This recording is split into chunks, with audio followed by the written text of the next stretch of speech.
Good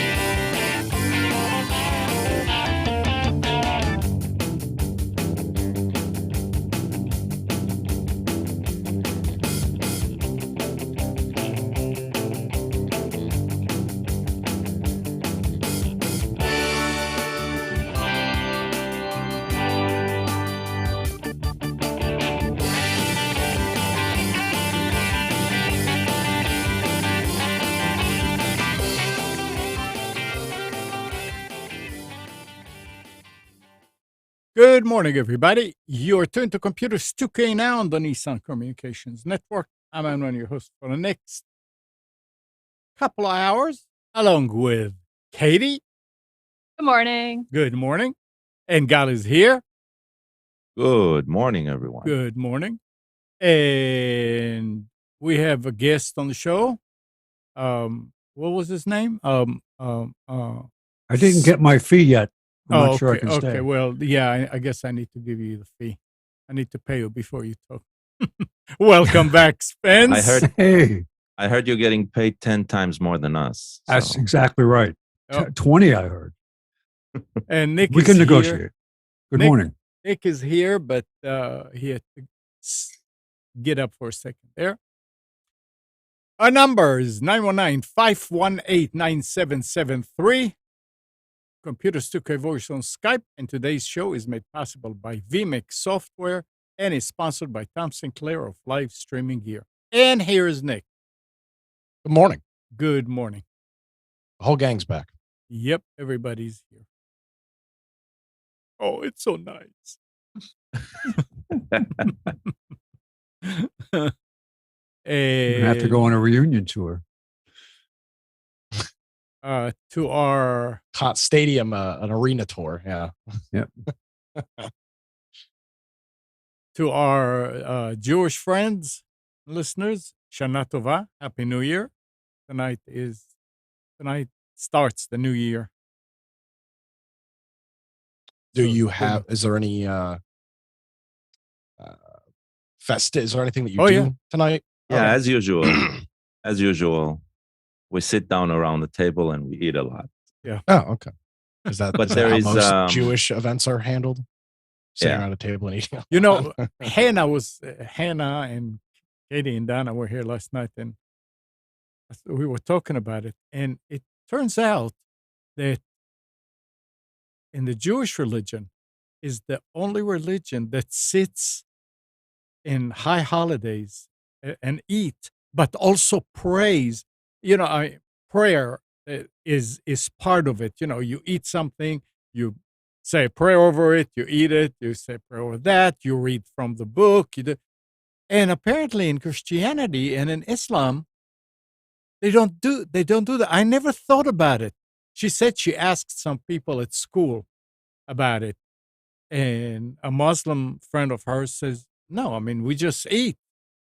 But we pray 5 times a day. So that makes up for it. And really in Christianity, Nick, do you ever, or Spence, do you ever sit around the table in holidays, festivities, something like that, and mix religion with food? Yeah, I mean, you say grace. Yeah, grace in the beginning. You say prayer before, but that's about it. No, not that I'm aware but you of. don't do anything special for Christmas. You don't do anything special. You might say something special for Christmas, but it's not that I'm aware of. Longer.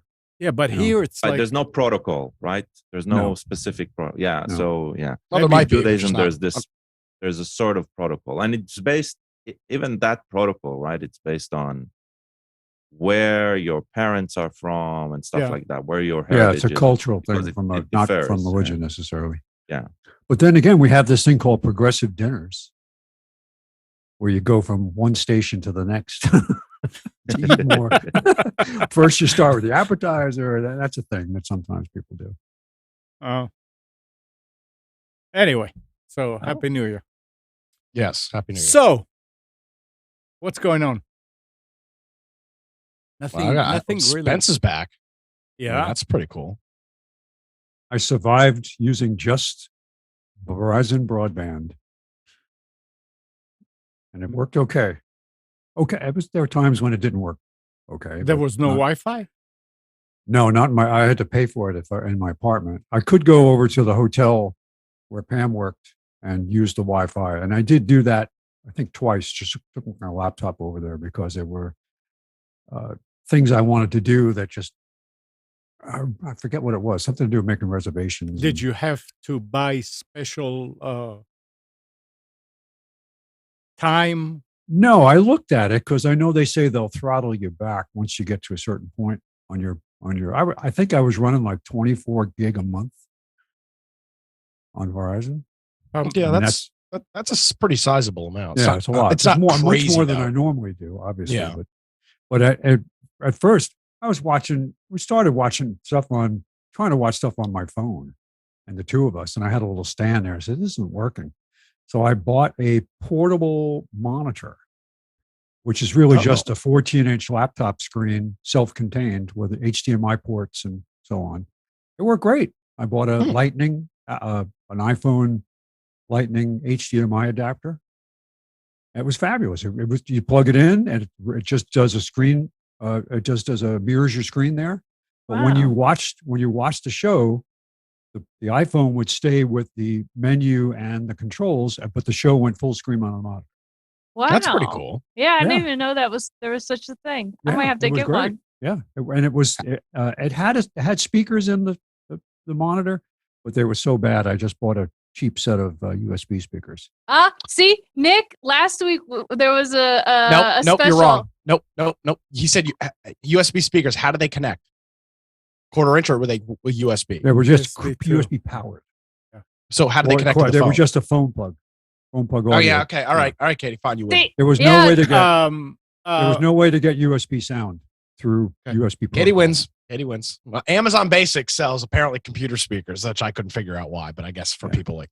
Yeah, Nick was going on about, I don't know who's going to buy this. Nobody uses this. And then there you go. A case study. Well, people in Alaska don't count. They're not real people. So. Okay, you're right. They're all Bigfoot. Yeah. Bigfoot and elk. Yep. How was the portable screen? Was it powered? Did it have a lithium battery in it, or did you have to have it plugged in? It had no battery. They did make ones that did have it, but I didn't buy that one. It had just a USB power. Gotcha. So and it came with an adapter, so you knew it said use this one because who knows what type of amperage you're getting out of any knockaround one. Yeah, and so I used that, and it worked very well. So you can actually use it. I was going to leave it there, but I decided to ship it home because I thought I could use it here for other things. So you can. Let me ask this. What? Go ahead, Dom. No, I was going to say, so you can actually, I mean, with an adapter, it's obviously not quote unquote portable, but you can use it with the power bank. Oh, you could just, it fits in you can put it, it comes with its own little folding cover. You can just throw it in your backpack and take it. Talking about power. It needs the power. No, it was just a small regular USB. It had the power supply itself had an A port on it that you could plug any USB cable into, and it was micro USB going into the monitor. So it's not a brick to go on the wall to give you power. No, it is. It's a brick. It's a power brick. Oh, okay. But it came with everything you needed. Interesting. So you had. Oh, so you got speakers, yeah. Yeah, and it had two HDMI ports on it, which was nice too. Dang. What brand? Is there a specific brand or does it matter? Yeah, I'll find it on Amazon. I'll post the. Yeah, share. I've never heard of such a thing. That's something else in Alaska now. I mean, I've been a couple of years since I've been there. You're starting to get stuff. Some things are available overnight now, which is amazing. What? Yeah, they're building a warehouse. From Amazon? Yeah, they have a warehouse down in Anchorage now. Damn. So you can, stuff I ordered that was overnight, I got it within 2 to 3 days. So it all comes up. It has to come up by air, obviously. So yeah, I was pretty amazed. Much faster than I remember. Let me ask you this, Spence. The room, the place you rented, did it not have a TV at all?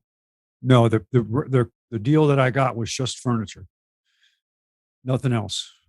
They do have corporate housing. That same organization does supply corporate housing that has everything: plates, TV, microwave. I bought a little $60 microwave at Walmart, but it had a full kitchen, but it had no. I had to buy some plate. My own existence up there. I had one plate, one bowl, one fork, one knife, one cup. Well, you end up throwing it all away, right? Or you can't. No, you don't take I it store with it. you, I right? have a car up there. Oh, so okay. I fill the car with stuff, and then I have a bin that I mark "Do Not Freeze," and I stored it 1 year with the company I work for, and then this year some friends have a storage bin up there. They live in Washington, but they come up. They let me put some stuff at their place. Oh, nice. So yeah, it saves a lot of money not having to restock every year. Yeah. I mean, eventually it's I'm going to be done with this, and I'll just give it away or sell it or something. You have to road trip it back. You can drive your car back. Oh, no. Is that you still driving that old Saturn? 4,200 miles. I won't. This car is not worth driving back. Believe me. If it would even make it back. Yeah, but those plates and microwave, can't leave those behind. I mean, it was Walmart. You literally walk in, and we stopped. We got 2 plates now. So whoa, yeah. You live in the high life. Yeah, so because it was both of us, and we each had our old individual coffee cups, and Pam actually bought stuff to do baking. So I have baking pans. So that's all right, but just more stuff. Well, this was the longest stretch, right? The first year we were there was the longest stretch. That was when we were there for 6 months. Dang. This was What was the food like? The grocery shopping, like, because I always see videos about how expensive everything is in Alaska. It's more money, but it's not horribly more. Okay. But they do have supply. They had supply issues before our own local supply issues where you get everything comes up by barge. Well, most things, I should say. Some things are flown in, which adds a lot of cost to it. But you would have one thing in the store that they'd run out of because the barge was late. Like at Walmart, I was there and there was no coffee except for Keurig K-cups. No coffee. And you go to the other grocery store and they had coffee. So it's at the end of the supply chain. Yeah, one thing I learned there is everything gets expensive in the winter. Yeah, because I saw videos of people that were vacationing in Alaska, and they went down an aisle, and a dozen eggs was like $14. A loaf of bread was like $20. It was insane. That had to be in a remote area, though. Because, I guess. Yeah, because the people that lived in small villages already before the gas crisis were paying $10 a gallon for gas. Ugh, because it has to be flown in. That's so crazy. And so there's a business that flies out of Fairbanks that just delivers fuel by airplane. So now these people were paying, who knows what they were paying now, because the gas price in Fairbanks was up to like $4.80 a gallon, and diesel was $5.30 a gallon. It dropped a little bit now here. I'm amazed it's so much cheaper than Alaska. It's like $1.50 a gallon cheaper here. All right. Oh, well. And electrons are more expensive up there. It's a lot slower to transfer. You pay more per electron or more per pixel. It's too cold. It slows down. So it's a lot. That's it. Yeah, it's too cold. Can't watch videos at 30 frames a second. 15 is the most you can get. Did you get any view of the aurora this time? I did not. No, the weather just didn't line up. Yeah. What's in the background here? This actually was a sunrise that was so bright red, it woke me up.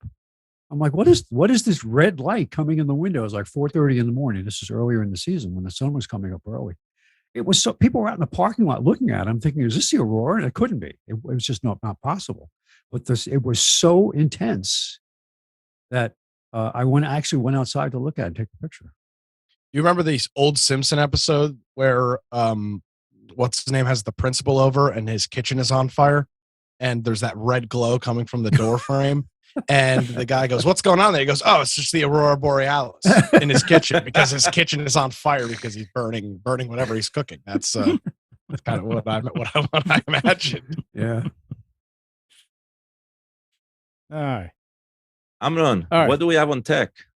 Okay, so listen to this, and this came just the right time when Katie is moving, and she's got a lot of old hardware that she wanted to just turn into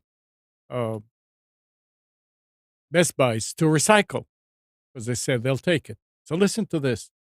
Morgan Stanley Smith Barney has agreed to pay a $35 million fine to settle claims that it failed to protect the personal information of about 15 million customers.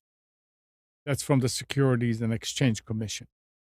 In a statement announcing the settlement, the SEC described what is called Morgan Stanley's extensive failures over a 5-year period beginning in 2015 to safeguard customer information, in part by not properly disposing of hard drives and servers that ended up for sale on the internet auction on an internet auction site.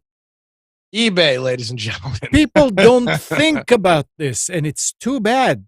I mean, when you have a computer that has a hard drive, you going to have some personal information. I mean, even when you register, people say, but I didn't do any banking.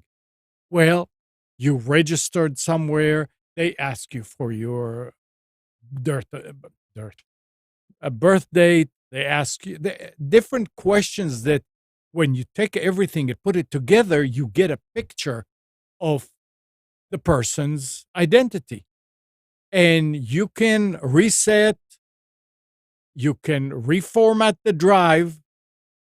It's still there unless you do a complete eraser. When you format the drive, it says quick or not quick. No, even that doesn't. Yeah, and I was going to say, and even then, I don't know if it really. I mean, there are ways to recover these things. So the best thing, and hard drives are cheap. If you have a working machine, take the drive out and use a 5-pound hammer. I mean, if you're going to give it away, it's a small drive anyway. Destroy it. Don't take any chances. And now I'm wondering what happens, what kind of information is still stored in an iPad. I have no idea. Well, that you can wipe. And how do you? Apple will Apple, the device flashes itself and resets. It's not a physical spinning drive. Right. That's why I didn't know that it's if flash. It keeps it in the flash. Okay. No, I mean, now if I would. I'll tell you what. A lot of people don't like Apple. One thing they do very well is they take their device security very well. And when you wipe a device, when you go to sell a device to somebody, like, let's say you've got get a new iPhone, you want to sell it on Facebook or Craigslist or something like that. That is a very matured process that they. No, it's not complicated at all. It's a matured process that has a lot of that security stuff built. Hell, even the my Oculus headset, which I bought off of a friend. The process for that to get access to it was he had to load up the Oculus app on his phone, and I had the headset on it, and a code came up on the screen, and I read it out to him, and he had to type it in to wipe the device. So that stuff has a lot better of policy. I guess that stuff's meant to be sold and moved around. Your computer, not as much. Yeah, but it's very important to think about all these things. So yeah, she brought it over last night, and I couldn't find a power supply for laptop, so we just took the hard drive out. And what about Chromebooks? It's the same. It's flash. Yeah, it's flash. Yeah. Plus, there's not really any data stored on the device. Okay. I mean, there could be potentially, but okay, it doesn't really. All that stuff's in the cloud anyway. Oh, good. So again, we're talking about hard drives, and I mean, SSDs, same thing. If you have a device that you upgraded because it was very slow and old and you put an SSD, it's the same story. It's on it.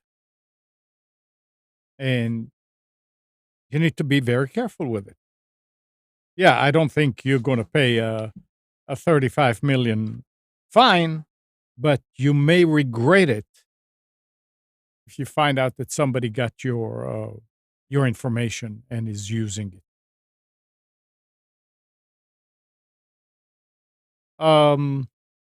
Nick, I know this doesn't affect you or me, but Twitch is reducing how much money it shares with some of the biggest streamers on the platform. Yeah, this is Twitch is on the downcline. It's Really? all over for Twitch. Oh, absolutely. Wow. Yeah, they have if you remember back to our early Twitter conversations, why was Twitter for sale? Why was Elon Musk making a bid? Because Twitter was unable to monetize their product in an effective way. And that is precisely what has happened with Twitch as well. They are unable to monetize their product at a effective rate, and they're going to squeeze everybody off the platform. I'm surprised by that because that was like the thing with being on Twitch and making all that money, and or at least I assumed it was a lot of money because people were. It is a lot of money, and that's the problem. Is you as a content creator making this cash, and Twitch is, the way that Twitch is making money is selling out CPM on ads. Cost per million on pre-roll ads. Well, when you've got probably 80% of your user base running ad block on Twitch, it's very hard to have that revenue stream. And plus, they've been embattled in a whole bunch of controversies. The website is essentially turned into a softcore porn website now, with some of the content on there. So they're in really bad shape, and it couldn't happen to a nicer group. They're terrible. What are you talking about? Give me those addresses. I need to check that. Yeah, well, they'll be in the specials. But yeah, they've really transitioned from what they were, which was kind of the premier play, and what you had in the early days of, we're talking about video game, which I know a lot of people say, why would you watch somebody else play video games? But all that stuff was uploaded on YouTube in the 2010 through probably 2015 era. It was all uploaded to YouTube after the fact. And then Twitch really exploded. And it was this live interaction. And it was a really effective system and a really effective platform for a lot of these people. But like anything else, it's got an arc. And we're seeing that arc right now, where you are not able to generate the revenue that you once were, and now you're bleeding out this money, paying these content creators a high CPM on ads, and you're not making the money back. See, this is what happens when companies make something, or a company starts out and they're the only fish in the pond, and they don't innovate and they don't grow. And then when their competitors finally catch up, they're like left in the dust because everybody else is going to the opposition or whatever, because everybody else is starting to catch up. It's like with Netflix, and everybody else is having streaming platforms, and so they're seeing their users decline and stuff like that. What a shame. Yeah. Well, and what you mentioned, a lot of people moving on. Well, a lot of them are going to YouTube. YouTube is poaching a lot of these individuals, and they're now streaming on YouTube Gaming. Didn't they just change their terms of service now to allow more people to monetize? Was that Instagram or was it YouTube on the shorts? Because that was Instagram. It was Instagram. Okay. Yeah. Because they're trying to steal some of that TikTok business. Plus YouTube, plus Twitch has got Twitch's ban policy and content that they allow on the platform policy is so unbelievably inconsistent. It has a lot of content creators have decided it's not worth using the platform anymore. So it all depends on what gets attention of that guy in the basement who eats popcorn and watches videos. Yeah, I mean, literally the top platform, the top category on Twitch right now, people streaming. Normally, you would expect a video game, Call of Duty, League of Legends, CS:GO. It's pools, hot tubs, and beaches, and it's just a bunch of girls in bikinis sitting in front of cameras. I mean, that's literally the top streaming platform on Twitch, right? Or the top category on Twitch. They're trying to compete with OnlyFans. With OnlyFans, you're right. Yeah, well, and so for gamers, they go to these, they go to this platform and they're interested in watching gaming, and then it's and then that's the content that they're seeing. And Twitch is sort of tailored to that stuff, and they got rid of Justin TV, which was the platform where this stuff happened. They rolled it all into Twitch, and now Twitch has become more of the Justin TV content than it is the gaming content. And they're so unbelievably inconsistent with their policies and what they allow and what they don't, that a lot of people are just saying, screw it, we're moving on. And the thing is that, I mean, I always look for more platforms to stream to. And when you do it, like with Caster, which is a multi-streamer that streams it all to 90% or even more, 95%, I would say, of their available platforms that you can add to are for gamers. Mm-hmm. And you go there, and I mean, I was trying different ones because even before, if there is a gaming platform, they also allow talk shows and things like that. But a lot of them don't. And when you go and you see a lot of live streamers, it's not like it's a poor network that has nothing, nobody's on it. People are using it. So that also is affecting Twitch, because now you have other options where they pay you more and where you have a lot of nice controls over. I mean, some of those platforms are unbelievable. So did Amazon buy Twitch? Oh yeah, they've owned it for a while. Yeah, it was. Did they buy it before it was Twitch, or they made it? No, Twitch? they bought it. They had already done the transition from Justin TV to Twitch. They bought it. They bought it years ago. Yeah. But it's funny because now, Amazon is expanding their own video platform. For example, this is the first year that Thursday Night Football is only available on Amazon Prime streaming. The game is not available on cable. It is not available on satellite. It is only available on Amazon. And in years past, they promoted it as a Twitch event, and now they're just streaming it on Amazon themselves because obviously they've got the platform to do that. So it's interesting to see how Amazon has kind of matured their whole system as well. It's so funny you mentioned that because I actually interviewed with Amazon last week to work in their Amazon Prime Video sports department because they're building out their streaming platform for sports. Yeah, and I've watched they've done 2 games so far this season, and they've done a hell of a job with their platform. It's very, very matured. It's no different than watching a game on TV, except I don't have cable, so it's a lot more convenient to just open the Amazon app on my Roku and stream it. Yep. And people are probably paying good money for this. Amazon paid $300 million or something for the contract. Amnon, it's free for Prime users. Oh, but yes, I'm sorry. Yes, it's free for Prime users. Amazon paid a boatload for it. Oh, yeah, it's totally free. I remember before, I mean, people were talking about how expensive it is to yeah, but this is just 1 week of the night. One game a week, all of the games. Oh, okay. You're talking about the red zone. I don't know what they call NFL, it, but you had to pay cable special. It was called DirecTV has the contract, and they've had it for years. They've had it for over 20 years. It's called the Sunday Ticket, and it is very expensive. It's over $300 a season. But funny enough, that contract, DirecTV loses their exclusivity this year. And there's going to be a big bidding war, and there's already started. There's a lot of thought that Apple is going to buy the exclusivity. Amazon is in the running for it as well. And more than likely, And the only way to get this service in the past was to have DirecTV. You had to have a physical satellite receiver to purchase this, and then spend $300 a year on it. So Man. now it could potentially be available through streaming, and it'll still have a cost to it. No argument there.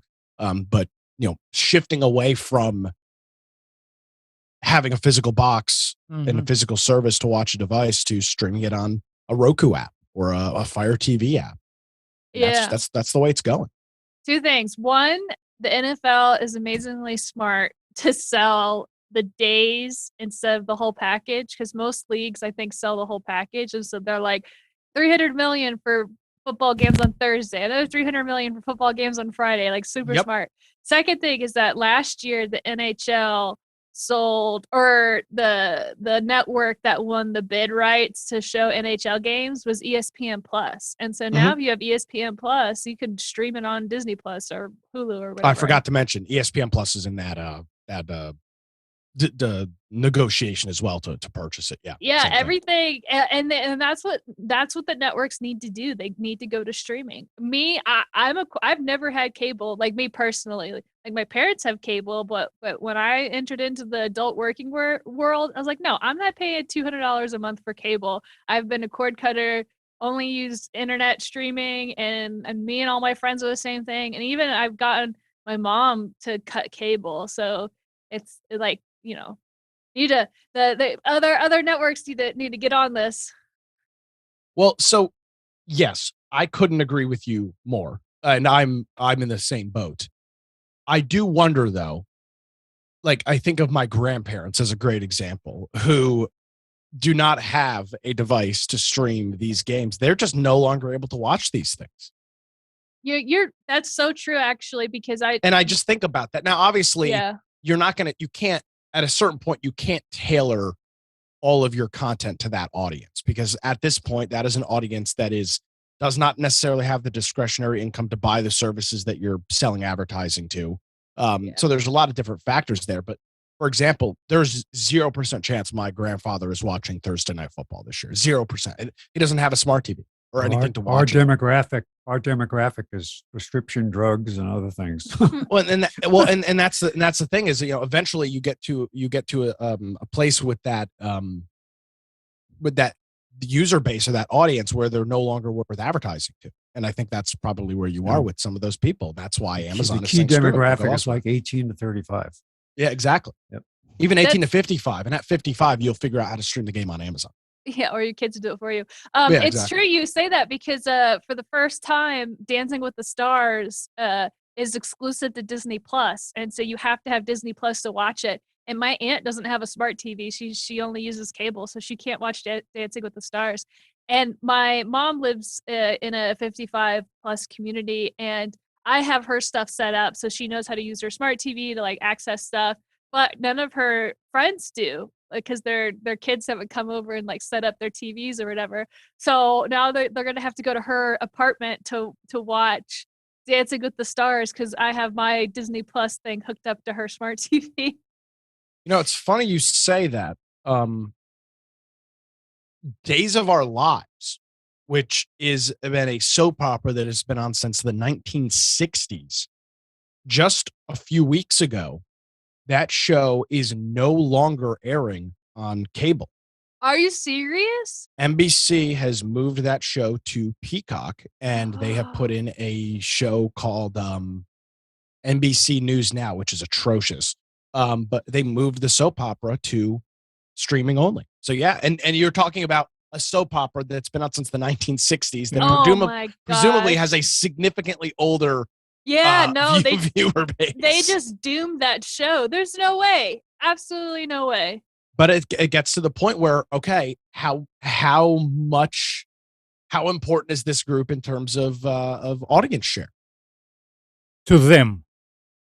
Well, it's not to them. To the advertisers, you sell airtime to advertisers, and advertisers buy airtime to sell products. And if you have a group of individuals that are not capable of or do not have the monetary means to buy a product. Did you see the announcement that Apple is now going to do Super Bowl halftime ads? Wait, Or what do you they're mean? going to sponsor Super Bowl halftime shows for the first time. They just made that Apple announcement. Apple. Yep. Oh, interesting. Yeah. Wait, does that mean that, when Justin Timberlake comes on the screen, he's gonna wear an Apple shirt? Like, absolutely. He's going to have earbuds. He's going to have everything. They'll do the silhouette, Apple right? Watch. Was it the green background and the white silhouette dancing around like the old iPod commercial? Yeah, That's it. I just that kind of news to me is kind of like, who cares, because usually it's Pepsi or Coke that sponsors it, and now Apple's like, okay, our turn. No, it makes sense now. They outbidded them. Yeah. Oh well, It Apple means- is literally the company that makes the most money in the United States. It's something like, I don't know, $300 billion a year or something ridiculous. So I want to finish up this Days of Our Lives conversation. Yeah. Looking at the soap opera again since 1965, so it's been on 58 seasons. The show used to have at its peak in the 70s, had a nearly 10 share, which is remarkable, meaning 10% of the population was watching the show every day. That's For a daytime show. For a daytime show. Yeah, exactly. Wow. In 2021, its share was 1.2. So you're talking about a significantly less viewed show, which means it's harder to sell advertising on. And they thought that they'd rather have their own show on there. So they're running their NBC News show, and Days of Our Lives is now on Peacock, which I believe is the oldest running soap opera. I'd like to see statistical analysis of a lot of these moves. There was a show that we watched, SEAL Team, that moved to streaming only. Yeah. And they made a big deal about, this is our last season, we're moving to streaming. Well, I haven't watched it since because I'm not going to do that. And I wonder how, what are they seeing? What are their people who are analyzing this stuff? Was that mean that this is their last season because nobody's going to watch it on streaming? And I think that's probably I think that's exactly what it is, Spence. It's instead of killing the show and saying Days of Our Lives is over, we move it to streaming for a couple of seasons, 2 or 3 seasons. Nobody watches it, so then we can easily sunset it and say, we had a great run, and then it can be bought by TV Land or somebody else, and then they can rerun it for the next 60 years. Either that, or they know that a single billionaire is actually watching it, and they go and say, "Do you want to fund this?" Yeah, watch Elon Musk be a huge Days of Our Lives fan. That would be that'd be on brand for him. Crazy guy. He's like, I'll buy it for $5 million. No big deal. Wait, I don't want it anymore. I don't want it anymore. Isn't that about my family? Yeah. Well, then he could stream it on Twitter, or not Twitter, TikTok. No, not TikTok. No, it is Twitter. I can't. He doesn't own any of these. Yeah, he will end up owning Twitter eventually, but not as of right now. I can't believe. If we can't- have a big solar flare, it doesn't matter anymore. I can't believe that we're talking about Days of Our Lives on Computers 2K now, but I can say that I would probably watch it if it was a short. I mean, when I came, when I came here, anything on television was a big deal, and I used to watch them because I was at home all the time in the first few weeks. And kind of got into it, and it sucks you in, but it is so. The other interesting thing long. about daytime TV was that many people that came to the United States who didn't have English as their first language used soap operas like Gene Simmons, the guy from Kiss. You would listen to him talk, you would never know that he's Israeli, right? And he had an accent, and now he talks just like he was born in Brooklyn. And because he listened to soap operas, that's how he trained himself. So yeah, they should make it short though. So look at John just posted in chat. My wife made me subscribe to Peacock, and she has not watched an episode of Days of Our Lives yet. It's too complicated for her. So there you go. That's it. It's very, very interesting to see how this is changing, and a lot of what it comes down to as well is NBC, the network, only has a certain number of hours a day that they can air content nationally. They have given up back in the 70s, 60s, 70s, 80s, and even through the 90s, news was 6 to 6:30, and really the whole rest of the day was national stuff. Well, that's been whittled down so significantly over the last couple of years that now the network and their availability for programming, they've really got to make the best that they can with the airtime that they've got. And they obviously see that a news show, which by the way, the ratings on that show are atrocious, are better than Days of Our Lives on their airwaves. I wonder how that affected the bottom line of the local providers. Did they actually did they do better because of that? Well, no, they're not doing better, and they're dealing with a bunch of angry, pissed off old people because now everybody's calling the local NBC affiliate like WRAL and bitching them out over, oh, we can't watch Days of Our Lives, and they're like, well, it's not our decision. We didn't move it to Peacock. The network did. So, this makes me think that there's now a new demographic where you need for older individuals that need help to figure out how to watch Days of Our Lives or new streaming services. I can make like a YouTube video that be like, okay, go to www.peacock.com, create an account, and like walk them through how to do this so that they can watch these shows that they can't see anymore. No, you send somebody to their house. You send somebody to their house to set it up. I just bought oldpeoplewatch.com, and I'll be providing a service to these individuals that can't figure it out. I wonder, is you remember the cricket phones and some of these cell phones that were meant for older jitterbug for older individuals, where it was very, very simple, gigantic buttons. Is there a way to do a streaming box like that? It's too complicated because you have to have a subscription service and you got to put your credit card. The answer is no. The answer is no. I know. It is no. It used to be. If you created a box that had a one button configuration where you actually had somebody assist you remotely do it. Now that would be the way to do it. And that could be done.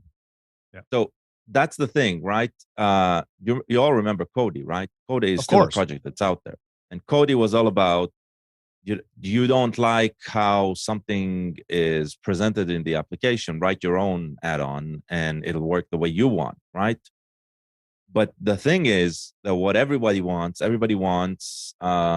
Netflix or a Peacock and those are closed gardens. There's no API, there's no way of me creating a different interface for it.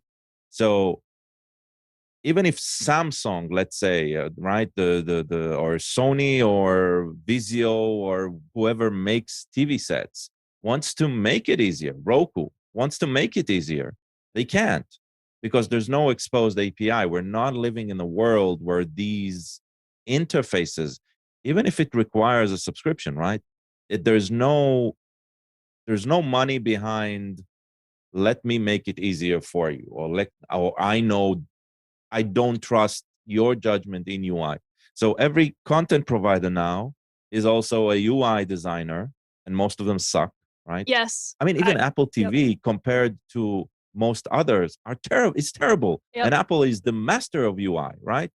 So it's all. Look at what Amazon has done, and to an extent, moved it forward onto the Prime platform, Prime Video, and the Fire TV. Is you now see all these other subscription services listed in available programs to watch, and they're not really distinguishing between what's Prime and what's not. Yep. So you go and, I want to watch that show. You click, oh no, that requires that you sign up with this. So the referrals are there, and they make it easy because you can do it through your Amazon account. Right, but that's the thing. Listen to what we're talking about. Amazon right now is the leader in UI designs for TVs. Yes. Right? That sounds ridiculous, right? Yeah. But that's the reality. I know. Yeah. And it's not the best interface either, but they're the leader. Yeah. Well, Gal, I think it's. Go ahead, Katie. Sorry. I don't want to contradict you, but not all, but most of the streaming services actually have a slimmed down version of their UI, and it's geared towards children. So they have like a children profile. They could basically take that same profile and if somebody can choose it, and instead of it being geared towards like kids programming, it could be geared towards older programming or whatever. So these companies have the capability of doing this. They just don't. And I understand why, because I guess it's a small Well, that's demographic. easy. I can explain that very easily. There, a child, the profile is chosen for them, right? There is not a single person who wants to be called special or old and make that choice for themselves. No, I'm talking no, truthfully. You're right. I know. Right? Nobody would want to use the old people interface. Yeah, but you don't. I'm Have not to saying call nobody. that. I'm sure there are those who will, but it's like it's. Let me jump in here though. You guys are already on second base. For me, the problem is not the interface. Well, excuse me. There is a problem with the interface. Before you even get to the interface, so the question is, how do you get, and Spence mentioned this, how do you get somebody who's in their 70s or 80s that does not do computers, does not do technology? How do you even get them a Peacock subscription? How do you even get them these subscriptions? Somebody else will do it for them. But that's the thing, is they can't call and order it. They're not going to, maybe they don't have a computer to create an account on. And then what? They're going to type in their email and password on the ridiculous on-screen keyboard? So they're going to try to get a PIN code. Get this PIN code on your computer to enter it on your television. Yeah, it's just not going to happen. Spence just said it though, a Cricket or Jitterbug, but for a computer. So like you can make like a Chromebook, but it literally, you open it up. It doesn't really have a keyboard. Maybe there's a Netflix button. There's a Peacock button. How do you type in your password, Katie? No, but what I'm saying is, it's like you could simplify it, and maybe when you set up the machine, you could give it your username and password for like all the things or whatever. Maybe that's a How service. do you have the things though? But hold on. Let me clap back at you a little bit, because I've got this old Amazon or this old Roku TV, and it's already got all the buttons on. And that's not the concern. The question is, how do I get a Netflix subscription? How do I get a Vudu subscription? How do I sign up for these services when I don't have a computer or have never bought something online before? Nick, the answer is exactly what cable did up until now. Because if you think about what a cable box, a DVR cable box is, right? It has an encryption card, right, that you put in, but nobody was ever sold those encryption cards solo. You always had a tech come in your home, set it up for you, link up your account with that card, right? So it sounds like at least for the next 10 to 15 years, right, what will happen is some of these local services will just spring up exactly like the iPhone repair shop, right, in your neighborhood.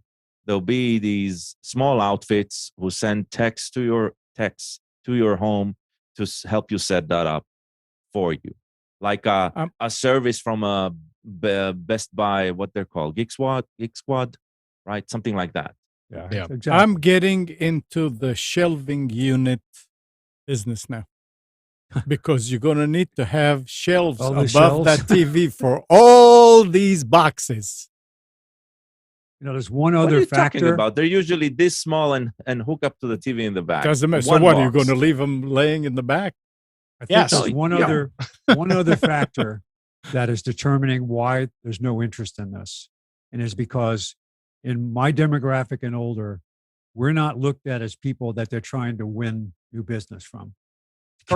Kids, however, are young skulls full of mush that they're going to program basically as they go. That's the whole point, is that we're going to get you used to these products and these services and all that stuff for the rest of your life. You'll be programmed. So we're some of us can't be programmed. I could be programmed, but some of us in our age group are just like, not going to do it. Can't. And as I mentioned before, it comes back to who is the group that is available for advertising. Do they have discretionary income, and are they going to buy the products that you're trying to sell? Although I see one last point is that I cruise a lot. So the demographic on the cruises I go on are, 50 to 70 is probably the best age group. When you go to the theater at night to watch a show, and there's like 20 minutes before the show starts, what is everybody using in the theater? Their phone. A smartphone. A smartphone. Everybody, it's sitting there playing a game or doing something. So I think that probably just don't see the value of making a huge foray into that market when it's young people that are going to be the ones that they can lock in now. All right, Nick, are you ready for specials? I can be. All right. Yes. Are you ready? So I saw this on a Facebook group this week. It's not DNS. There's absolutely no way it's DNS, right? There's a problem you're dealing with. Well, we found out at the end of the day, it in fact was DNS that was causing the problem. It doesn't matter what, it doesn't matter what problems you're dealing with in your life. Can't find the new Days of Our Lives. Well, it's because of a DNS issue. All right, we've got a kind of an odd mix of specials this week. We got two different Acer computers here. I'm going to start off with the cheaper of the two. The first one here is an Acer Aspire 5, which is a full 15.6-inch laptop here, running an AMD Ryzen 3, which is the 3350U. It's a quad-core mobile processor, 4 gigabytes of memory, which is not ideal, 128 gigabytes of NVMe. You talked about, Katie, a cheap computer to just do some basic things on. This is right up the alley for that. This is normally $399. You can get it for $299. It does have Wi-Fi 6, and it does run, and it's comes base with Windows 11, and plus it's got a numpad on it. So plus a whole bunch of ports, USB Type-C,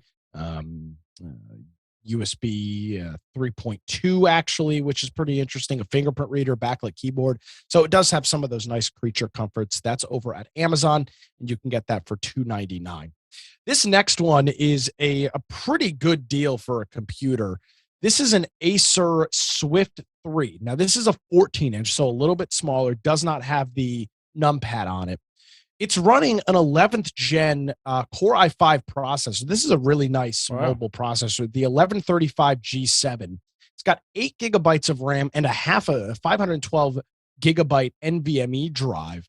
This is a pretty banging computer for $399. It's got a plethora of ports on the side of it. It's got USB-C. It's also got a Thunderbolt, USB 3.1, full-size HDMI. It's got a reader card slot in it as well. And this is a really, really good price for this computer, $399. Now, it is running Windows 10 because it is a last generation, but obviously you can freely upgrade to Windows 11 right off the bat when you set up the computer. And this is actually available over at Walmart, so you can check that out over there. Next up is a set of devices from Costco. This is the TP-Link Deco system. This is their mesh Wi-Fi system that TP-Link sells. And this is a 3-pack. So it's got a base unit and then 3, call them hub units that are connecting with them. They all connect via mesh. You can either connect them via Ethernet or they can do backhaul so that they'll keep their mesh connection. They claim that you can cover up to 7,000 square feet with this. So if you've got a large property or something like that, you can cover that. This supports speeds up to 3 gigabits, and it is Wi-Fi 6. So it's 802.11ax for the protocol. This whole unit is normally $240. It's on sale over at Costco for just $180.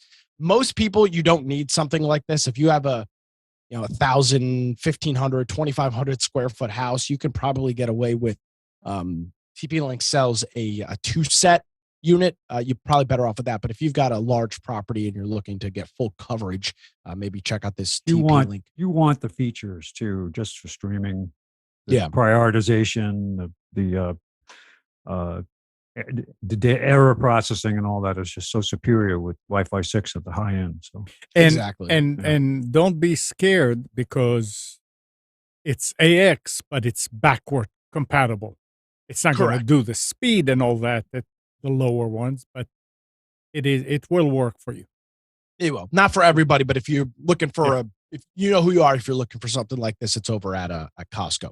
Next up is an EVGA mouse, as they are now out of the video card business. We'll start looking at some of their other devices that they sell. This is the EVGA X17. This is a gaming mouse. Pretty neat looking device. It's got controllable DPI. It's got some short keys on it. Of course, it's got RGB because it's a gaming device. Plus, it comes with 5, 10, 15, 25 grams worth of weights that you can put in the mouse so you can control how heavy it is. This is normally an $80 mouse, which I don't think I'd spend $80 on it, but you can get it for just $17.29 over at Amazon. That's on sale, being sold directly from EVGA. It looks like it has impulse. It looks like it has impulse engines on the back there. Yeah, I was going to say. Yes, it looks like some afterburner. Actually, that's the front of it. That's not the back. That's where your hand goes over the front. Some afterburner. Oh, so these are the buttons. Oh, okay. Yeah. No, they're not the buttons. It's just the grill in the front of the mouse. Yeah. It's to shed the heat from the processor going on inside. Yeah, exactly. It's the heat sink for it. All right. Next up, this is an unbelievably cheap device for what you're getting. Now, if you have a Amazon ecosystem or a Google Home ecosystem, this thing is super neat. And even years ago, and Amnon gave me one of these devices, an internet controllable power strip or power supply. These things were just a decade ago, hundreds of dollars for these devices. This is a really, really cool one. It's a 3-outlet, 3 USB device, and the 3 outlets, the 120 volt outlets, are all controllable independently controllable via an app. Now, you do have to use their app and their service, which is G Home. So there is the possibility that G Home shuts down and you're no longer able to control this device. But for $13.50, it's almost worth, if you're looking for something like this, it's almost worth it. And when the service shuts down, you can just use it as a regular power strip or just throw it away. It is worth, not almost. Whatever you do, do not plug your router to that. Yes, correct. Do not plug your router or your modem into this. I think Spence was doing that for a while. Spence was trying to reset his router. I'm gonna buy a couple of these because I have right now. I just have the very simple Wi-Fi, not even Wi-Fi controlled wireless outlet wall warts. Right? Yeah, it's not. It's just a radio control because I use it to reset my Fire TV. So I'm gonna get a couple of these. As Spence said, you can't use this. Don't use this to plug your router into. But Spence, I actually looked into this. You can set a reset time on one of these. So you can schedule it to turn the device off and then turn it back on after a minute, which is kind of interesting. So it's got a full schedule. There's a whole bunch of stuff in this app. I've never used G Home Smart, which is what it is. But for $13, I almost think I have to buy one of these. You can control, as I mentioned, all 3 of the switches and the USB. Now, the USBs are not independently controllable, but you can shut off the whole USB row. Why might you want to do that? Maybe you want to use this as a trickle charger to keep your power banks or things charged. You could set the schedule in the app to turn on for an hour and a half or 2 hours a day and leave your devices plugged in and make sure that they're not draining power all of the time. This is a really, really neat device for and regularly it's only $20, but it's on sale for $13.50 over at Amazon. And it does connect to your smart devices. Please note though, it only supports 2.4 gigahertz Wi-Fi, which is pretty common for these cheaper devices. So if you only have a 5 gigahertz network, it's not going to work. So check this out over at Amazon. You think about it, you can set up your 2.4 network as a control plane for devices and not use it for data. Well, you will have to use it for data because this thing connects to the internet. No, but I mean, when I say data, I mean you're not using it for connecting to other devices like laptops. Yeah, you presumably, you could VLAN something like this and kind of put some rules and restrictions on what has access to this network. I was amazed how cheap this thing is. Check it out over at Amazon. Next up this is a cool device. You remember the old days of hard drive enclosures, spinning drive enclosures. Well, now with NVMe drives being so darn cheap, and we've had a whole bunch of them on specials the past couple of weeks, a lot of folks are moving to these NVMe enclosures. They're smaller than a SSD portable hard drive. They're smaller than the 2.5-inch spinning drives that you still get that are portable. So you can buy this enclosure on Amazon for just $17. And if Amnon, if you could switch over to the video and Gal speak, he's got something like this. Yeah, just so you'll get the size, and usually it has a USB-C connector, short cable that comes with it, and you can plug it in. They usually come with 2 cables, USB-C to USB-C. And yes, they are very useful. You can boot an OS from this on any machine. So if you have an old beat-up machine, you don't even want to, well, it can be too old because you still want the USB 3 interface. But for the speed, but it'll work with USB 2? Yeah, some of them will. Some of them. Yeah, so this is a really cool device. You buy this and then keep an eye out for a good deal on an NVMe drive, and it's a really nice portable hard drive. Or as Gal mentioned, if you're doing some troubleshooting with newer computers, for example, if you're trying to troubleshoot why is a laptop not booting and you want to get the drive out, if it's got an NVMe drive, you are going to need something to interface it with. Mm-hmm. So you can check this out. This is normally $30. It's over on Amazon for just $17.50. You just have to click the coupon when you go ahead. Think about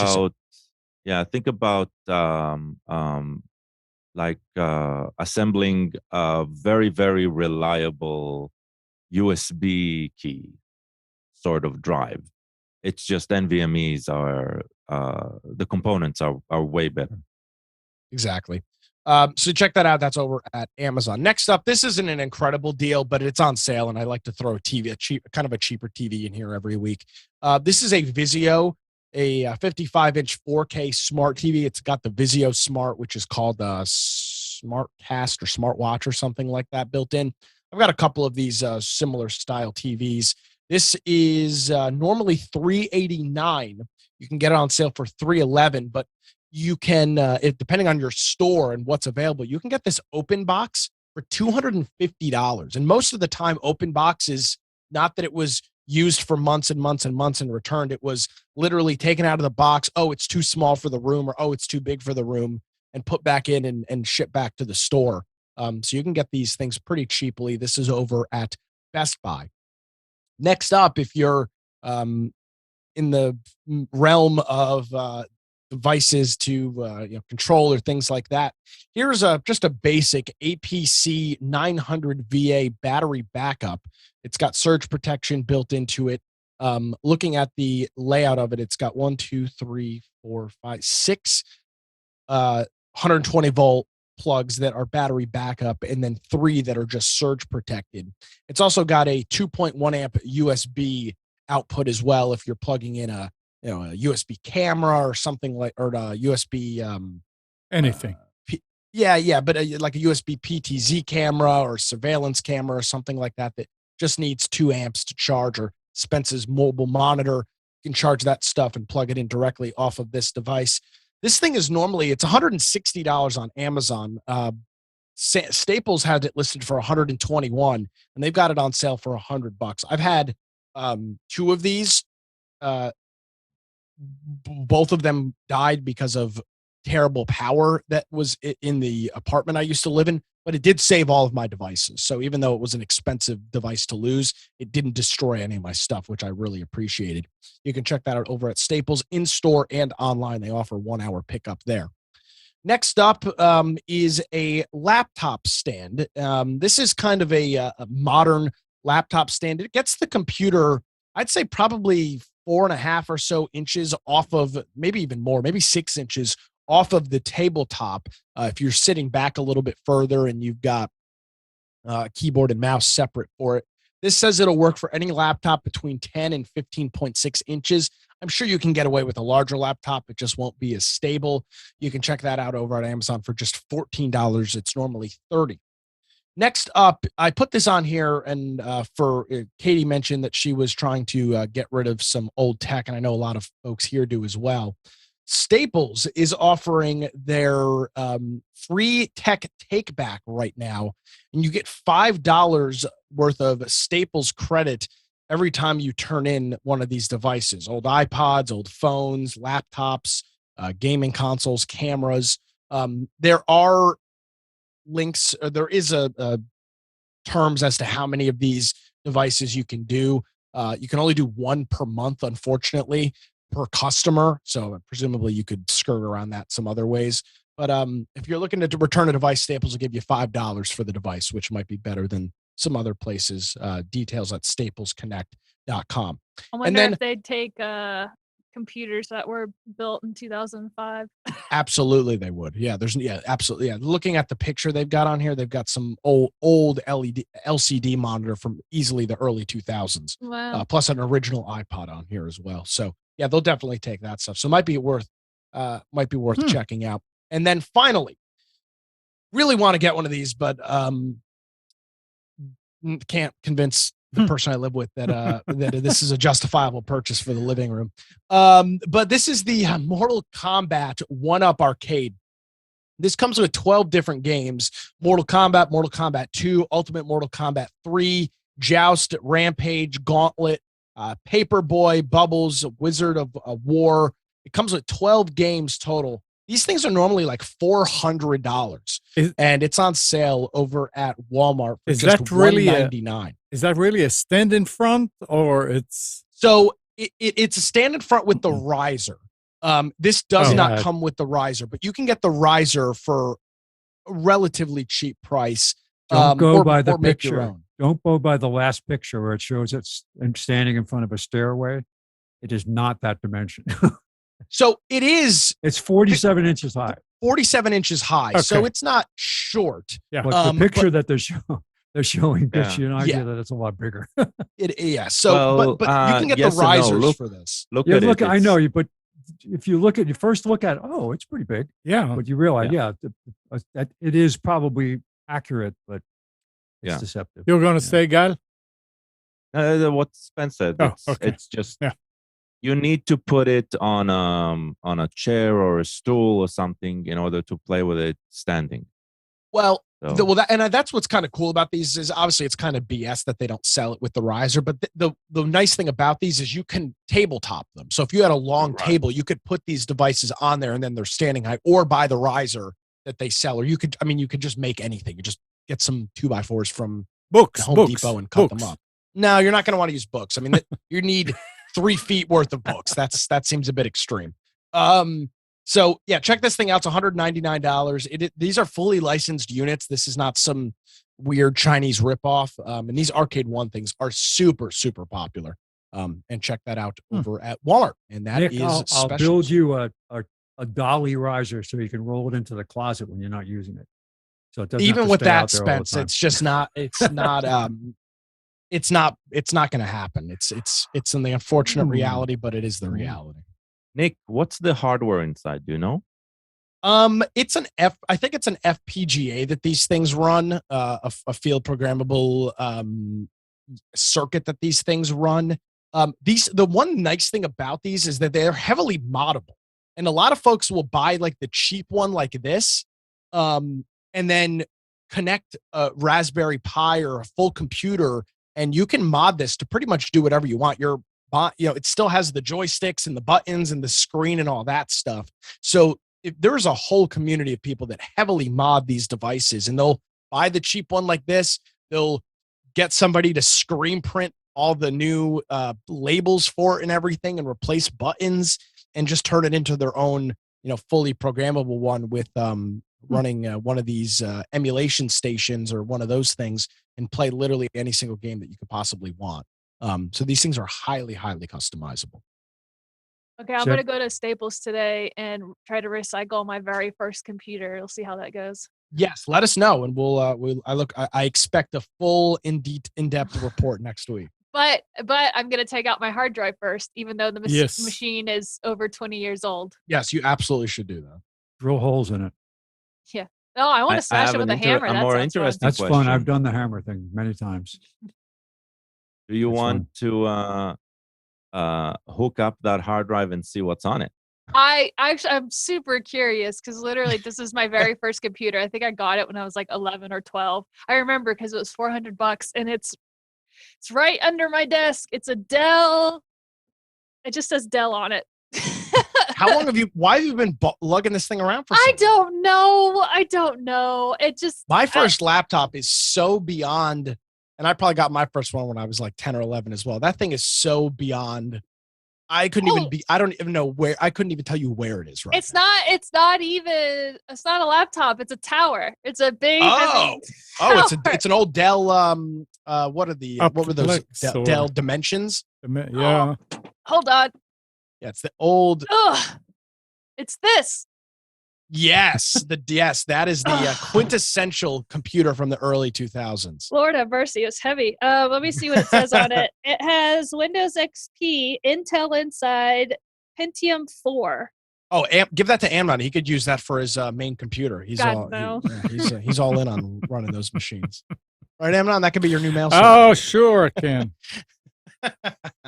Lord have mercy. But yeah, you would definitely. I'm sure Staples will take that. Oh yeah. Yeah, I doubt it. I doubt that they. Excuse me. Just take the hard drive out. So are they doing it to be good citizens, or are they actually making money off of this? Oh, I'm sure they're selling. They're probably melting it and taking the metals out of it. They don't. There can't be any other value to it.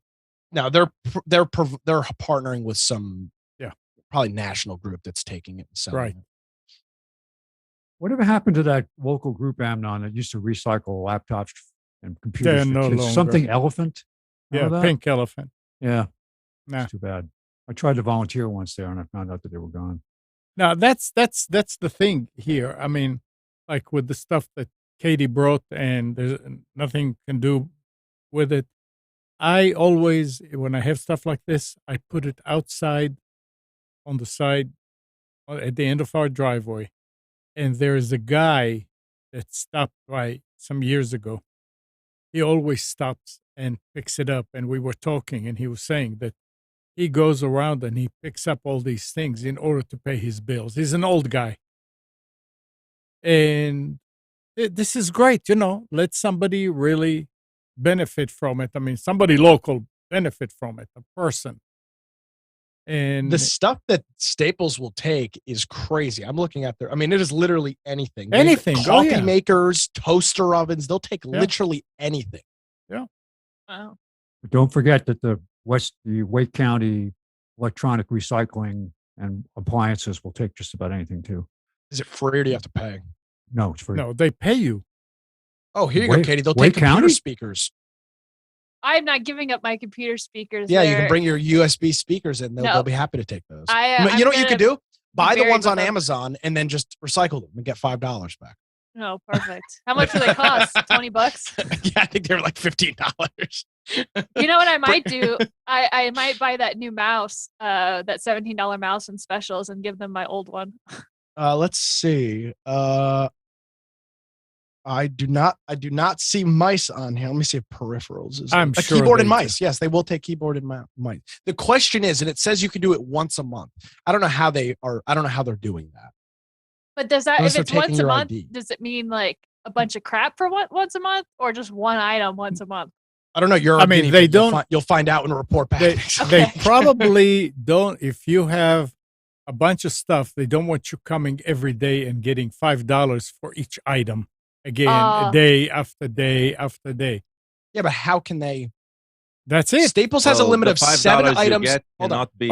Is probably time limited, and you cannot stack them. That's $7 per 7 items per customer per day.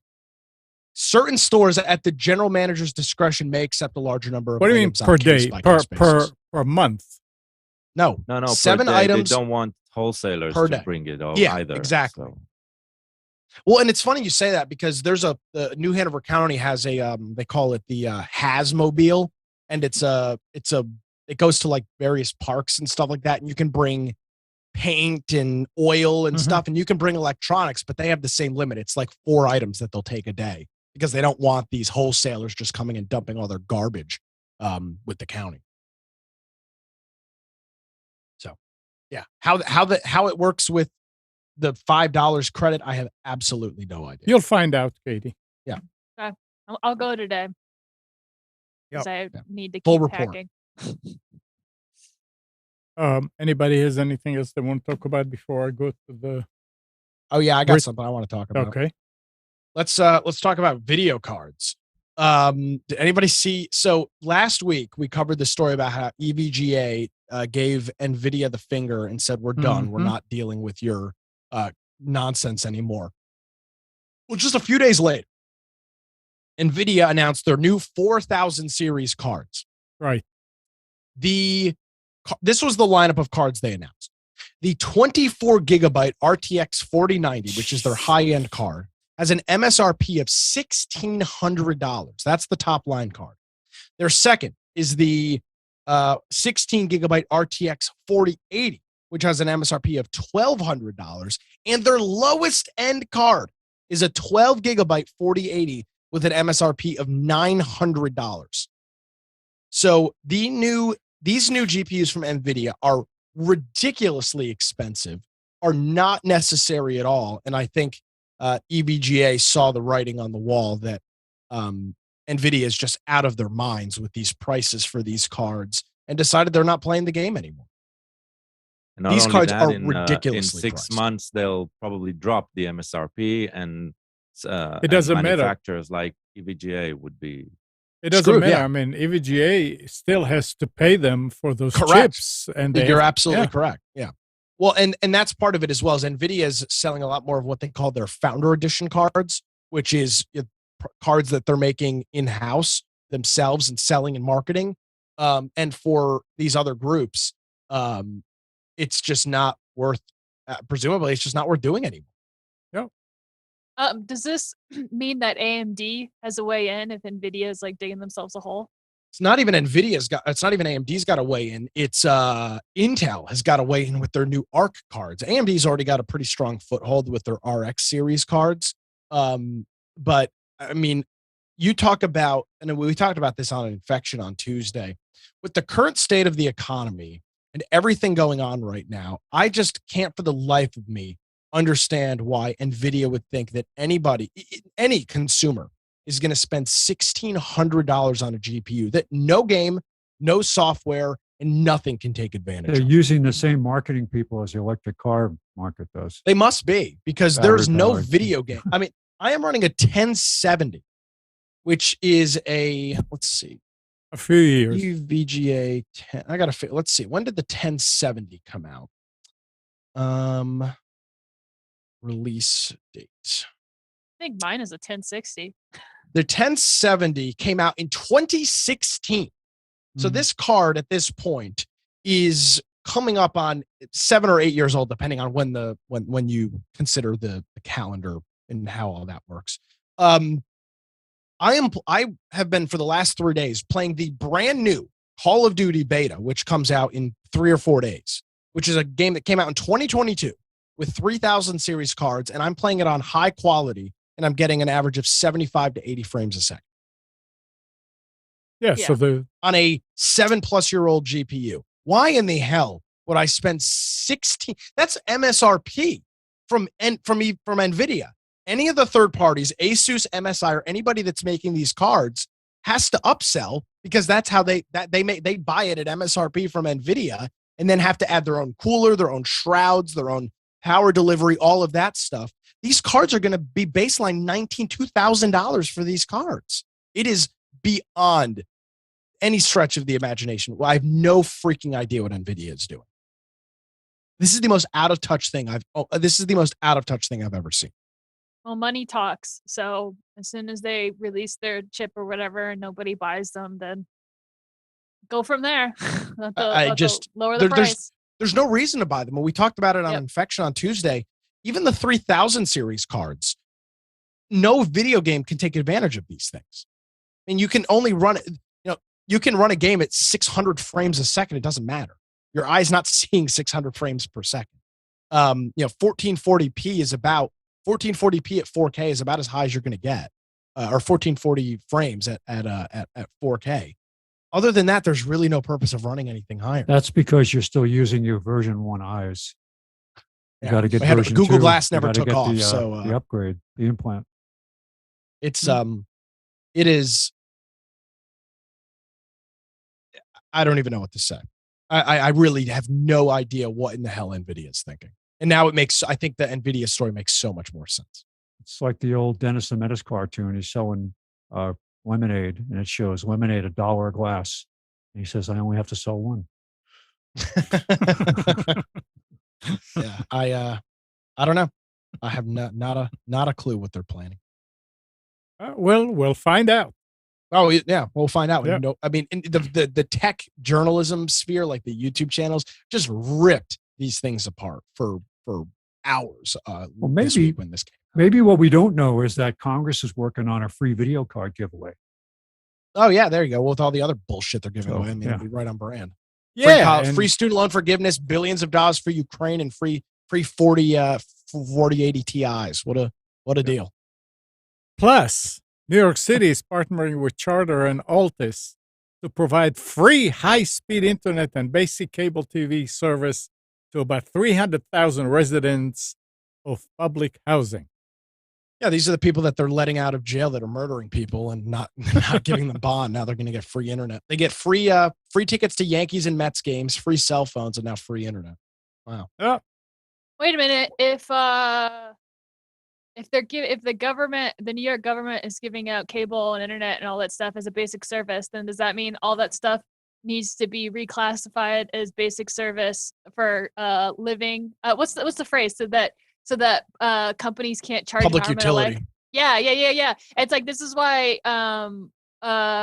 services like power and water, these companies can't jack up prices because it's a basic service that's needed. Regulated through the Public Utilities Commission. Yeah. So if the New York government is giving them cable and internet, then it needs to be regulated. And then that I would switch back to cable, or I would get cable. The reason I don't have cable, going back to the cable conversation, is because the bill was $250 a month. That is ridiculous. So if it becomes a basic necessity that we need to live, then they'll have to go down on those prices, and I'll switch back to cable. Well, the UN has already declared that internet is a basic necessity of life. There we go. A basic human right. I'm sure that's what the UN declares. They've already declared it. So Jesus. Yep. That's funny. I can't live without internet. All right. It's not a human right. It's my right, and I'm a human sometimes. Here is a neat story. Well, not neat. It's too bad. A major bug. Great intro, Amnon. You really. Yeah, I know. That. Here's a great story. Everybody died. See you next week. A major bug in Apple's latest iPhone is causing the camera to physically fail when using apps such as TikTok, Snapchat, and Instagram. Some owners reported. The bug in the company's iPhone 14 Pro Max, the most expensive model of the 14 range, appears to affect the optical image stabilization feature, which uses a motor to eliminate the effects of camera shake when taking pictures. Opening the camera in certain apps causes the OIS motor to go haywire, causing audible grinding sounds and physically vibrating the entire phone. The vibration does not occur when using the built-in camera app, suggesting the problem's roots are in a software fault. However, sounds to me like an OnlyFans feature. The company has previously warned users about potential damage to the OIS motor, particularly in situations where their phones are experiencing significant vibration. In January this year, the company published a long warning note for users about the risks of mounting their iPhones near high-power motorcycle engine. So Apple iPhone 14 is having problems when it comes to vibration. It makes sense. I mean, I don't think it's just them, but I don't know. Are there any other phones that have a motorized zoom or any kind of stabilization? I have no idea, but it seems like anytime there's a external vibration or certain frequency that causes vibration, gears can go crazy. So, Katie, don't do anything. No, you don't have a 14. No, Don't zoom too fast. I don't feel like spending $1,500 on a new phone.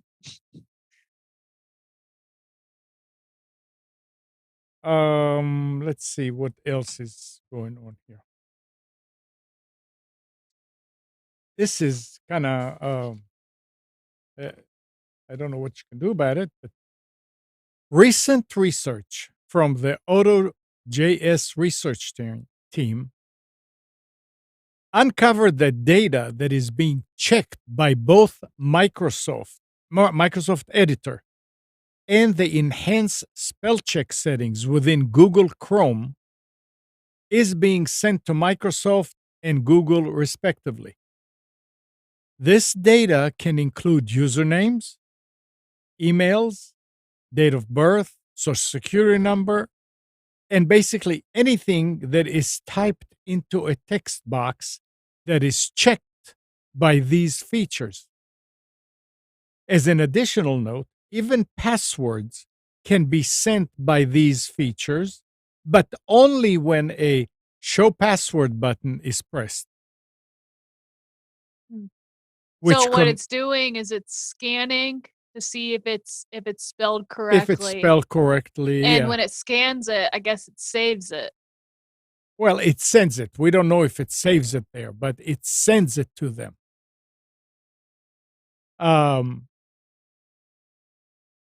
It says that which converts the password into visible text, which is then checked. The key issue revolved around sensitive user personally identifiable information, PII. And this is a key concern for enterprise credentials when accessing internal databases and cloud infrastructure. Some companies are already taking action to prevent this, with both AWS and LastPass security team confirming that they have mitigated this with an update. The issue has already been dubbed spelljacking. What's most concerning is that these settings are so easy to enable by users and could result in data exposure without anyone ever realizing it. The team at AutoJS ran a test of 30 websites across a range of sectors and found that 96.7% of them sent data with PII back to Google and Microsoft. At present, the research team recommends that these extensions and settings should not be used until this issue is resolved. So, you go and you want to spell check. Obviously, you don't have the dictionary on the machine, or especially in a phone. So you say, hey, check that. And that is incorrect. Why? All of the spell checkers, all of them, right, including those inside the browser, have a cached dictionary locally. Oh. Even on the phone. That's the first thing they do is download the dictionary. They can report back home. Why should they, though, in that case? I know they can, but so that's the thing. Why should they? Yeah. That's the problem. I thought they did it automatically. Like I've never had to click a button for spell check. Like it automatically checked for me and told me that it was wrong.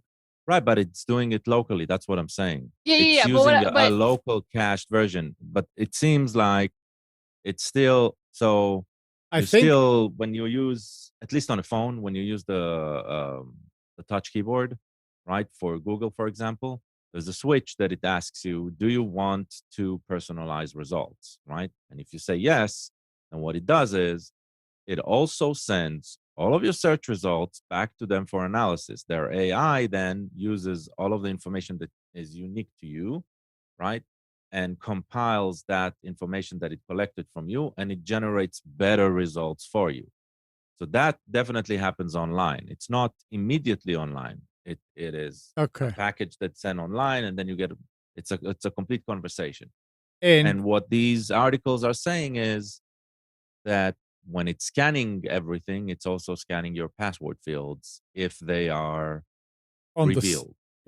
That's what the thing that did not come up here, but in the reading, it's when you are on a forum that has different fields and you just want to check your whatever, it sends the whole thing, the whole form. Right. And all of that information is being transmitted. Yeah. And that's a problem. It sounds like oh my God, something else like this. It's another thing. Should you stop using it? No. That's not the reason you let's put it this way. The moment you agreed to that, they already know your social security number. They already know everything about you, even all of your passwords everywhere. There's a good chance that you've already allowed Google to save all the passwords for you anyway.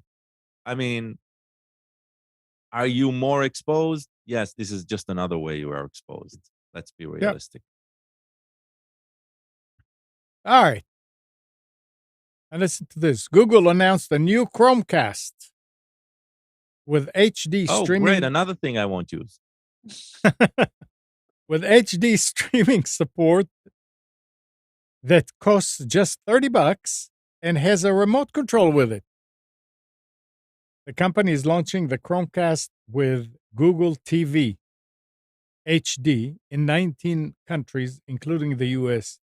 This comes 2 years after Google launched a $49 Chromecast with 4K HDR streaming support and the introduction of a remote.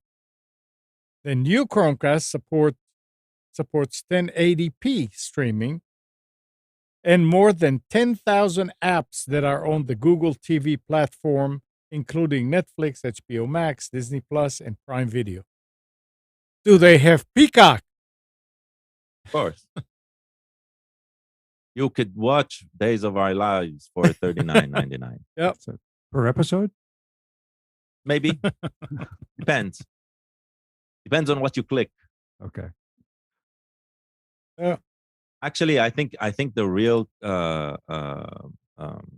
advertisement should be: you can watch Days of Our Lives and porn, and you can watch and porn, and that'll sell. That will get everybody's attention right there. Yeah. Yeah. Especially the demographics who actually watch Days of Our Lives. So, still talking about streaming, Netflix already lost 1.2 million subscribers in the first 2 quarters of 2022. While the company hopes... What's the number again? 1.2 million? Yeah, 1.2 million. Oh, no. While the company hopes to add 1 million new users with its new ad-supported tier. A survey shows that 1 in 4 Netflix users are planning to cancel their subscription this year. Here's what I think they got their numbers wrong. I think it's much higher than that. Well, for the people who are planning to cancel, right? Everybody's planning to cancel. I guess there's a few who don't pull the trigger. Look, a lot of people who are planning to cancel may not say it in a poll because they say, well, what if they know that I'm going to cancel? What they're going to do to me? Never mind. But here's what this could mean to other streaming services such as Apple TV Plus. Reviews surveyed 1,000 Americans to gauge their streaming habits in 2022. According to the report, the average American is subscribed to 4 streaming platforms. Netflix is still the most popular streaming service with nearly 4 out of 5, which is 77% Americans, currently subscribed to the platform. In addition, 70% that they use Netflix the most, followed by HBO Max, 9.9, Disney, 6, Peacock, 4.2, Hulu, blah, blah, blah.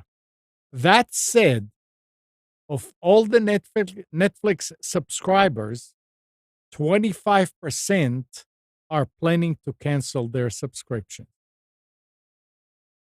So the other streaming platforms are standing to gain a lot here. Not necessarily. Because the warning, because of Netflix now, the warning's going out. They said that this should concern all streaming services because people are just, they're cutting out extra monthly expenses. So people are realizing, wait a minute, why am I paying $13 a month for this thing I watch twice a month?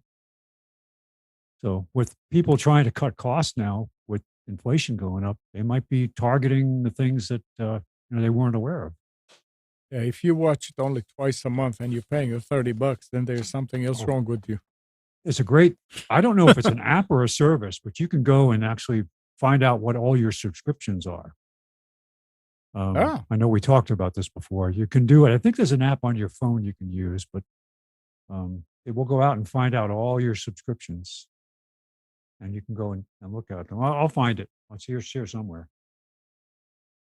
Yeah, but how much is to subscribe to the app? Touche. Who knows? Yeah. I don't know. And look, probably have to pay for a fee. You can do it. And do they include their own subscription in that list? And you have to sign up for auto pay. There's a company that's been advertising with a lot of Spotify podcasters. There's like the NordVPN and Squarespace. Yeah, there's these certain companies that go after these streamers or these podcasters, and now the latest one is this company. I can't think of what the name is, but they advertise that as a service where they pull up all of your subscription services and they cancel them for you. And the way they make money and how they advertise it is, if they cancel or they find a better deal for you or something, they take the difference in the deal. So if you save $20 or whatever, they take the $20 or something. I don't know for the difference when it does it for you. Sounds strange. Yeah, but interesting. I could be wrong because I don't really pay attention to ads anyways, but that's what I got out of it because I was like, oh, that sounds nice. A service that will cancel everything for me. And then it was like, oh yeah, but if it finds a better deal for you, it like takes the difference, or if there's a commission or something. I don't know. It's weird. I'm putting a link up from a TNBC article about the best trackers, subscription trackers. We'll see. I started turning off, since the shows, most of the shows that we do, I keep them on Monday. I started turning off the computer until next Sunday, until the show. So, and I always started on Saturday night to make sure that nothing got screwed up. Well, last night when I turned it on, I'm looking and there's a strange icon that looks familiar. I don't know how. Spotify was added. I never subscribed to it. I never installed it. I did not do anything on that computer a whole week. And I always look at the tray. Windows 10? Windows 10. Yeah, I think it's just an icon, and it points to the store. Well, the thing is, why is it there? It could have been added during. It was actually running. It was on the right side in the running application, not on. That's weird. Yeah. Didn't you download or use Spotify when you started putting the show on Spotify? No, I didn't, and I don't do it on this machine. I do it on my machine at the office when I do anything like that. But I did not. No, I did not download the program. Oh, that was me. Yeah, I downloaded it so I could listen to Spotify on your computer. Oh, you did? Okay. No. No, I was actually about to suggest that Nick just use it, but I remoted it. in. I stole your identity, and I created a Spotify subscription. You didn't have to steal it. You should just ask. Oh well, Amnon, can I use your credit card to buy a? Yeah, absolutely. to buy a Spotify subscription. And Nick, when was the show? That was at the Tuesday show. For what? The one with Trump. Oh no, that was on Wednesday. I had a cool opportunity this week to interview the former president. It's about a 12 or so minute interview. Whether you like or hate the guy, it's some people had some nasty things to say, but if you don't think it's cool to interview a former president, you're a jackass. So yeah, I'll throw the link in chat for that. And yeah, cool. It ran about 12 minutes. He was here in Wilmington on Friday night. So yeah, pretty cool. I didn't have a problem with the president. It's the disc jockey was a jackass. Well, but see, you knew that going in, so that's your fault. That's a pre. What do they call it? Prerequisite. Yeah, exactly. Look, you practically advanced me in the 6 degrees of separation from a former president. Right, I'm now only one step away. So yeah. I don't care. It was a great interview, and I think Nick did a great job. Well, thank you. I got a lot of positive comments on it. Check it out. All right, and listen what a country that takes things seriously, what they do. Indonesia's parliament passed into law on last Tuesday, a personal data protection bill that includes corporate fines and up to 6 years imprisonment for those found to have mishandled data in the world's 4th most populous country. The bill's passage comes after a series of data leaks and probes into alleged breaches at government firms and institutions in Indonesia, from a state insurer, telecom company, and public utility to a contact tracing COVID-19 app that revealed the president vaccine record. Lawmakers overwhelmingly approved the bill, which authorizes the president to form an oversight body to fine data handlers for breaching rules on distributing or gathering personal data. The biggest fine is 2% of a corporation's annual revenue and could see their assets confiscated or auctioned off. The law includes a 2-year adjustment period, but does not specify how violations will be addressed during that phase. The legislation stipulates individuals can be jailed for up to 6 years for falsifying personal data for personal gain, or up to 5 years for gathering personal data illegally. I mean, you want deterrence? There is deterrence. And over there, they'll do it. It's just amazing.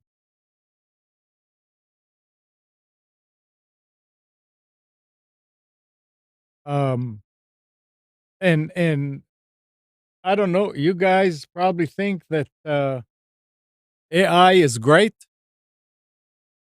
AI is AI. It's not. Well, AI do amazing things. It needs to be used.